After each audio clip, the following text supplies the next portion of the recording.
এই দুটো হলো ছোট ডাউগের বাচ্চা। দেখেন বাচ্চা দুটো এখানে আছে, আর এখানে বড় দুটো ডাউগ আছে। এখানে দেখেন বড় দুটো ডাউগ আছে। এই জঙ্গলের মাঝে একটা বেজি এসেছে ডাউগ খাওয়ার জন্য। ওই দেখেন এই দেখেন, দেখছেন? ওই দেখেন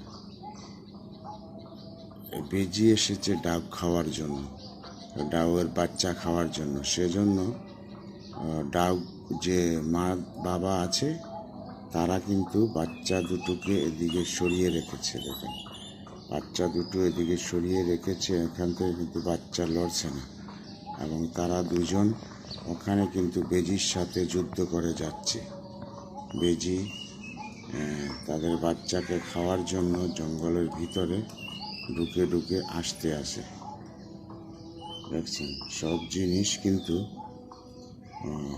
ছেলে মেয়েদেরকে কত সুন্দর করে সেভ করে রাখে। দেখছেন বেজিটা এসেছে খাওয়ার জন্য, কিন্তু বাপ মা অনেক চেষ্টা করতে আছে বেজি যাতে না খেতে পারে, সেজন্য তারা যুদ্ধ করে যাচ্ছে। দেখছেন এই জঙ্গলের ভিতরে একটা বেজি আছে, সেই বেজিটা তাদেরকে আক্রমণ করতে আছে।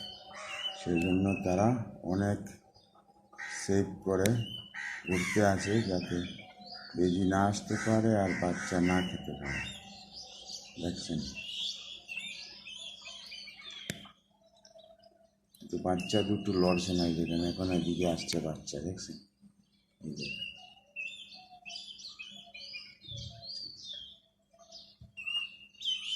আস্তে আস্তে বাচ্চা দুটো এদিকে মার কাছে চলে গেছে। এদিকে জঙ্গলে মা ঢুকে গেছে। দেখছেন জঙ্গলে মা ঢুকে গেছে, বেজি কিন্তু ওই পাশে রয়ে গেছে। এদিকে বেজি আসতে পারেনি। কেন আসতে পারে না? এদিকে পানি তো বেশি, সেজন্য আসতে পারেনি। এখন তারা দুজন বাচ্চা শুদ্ধ এদিকে জঙ্গলে ঢুকে গেছে। অসাধারণ চিত্র। আল্লাহ পাক সবাইকেই বাঁচার তৌফিক দেব। আমিন।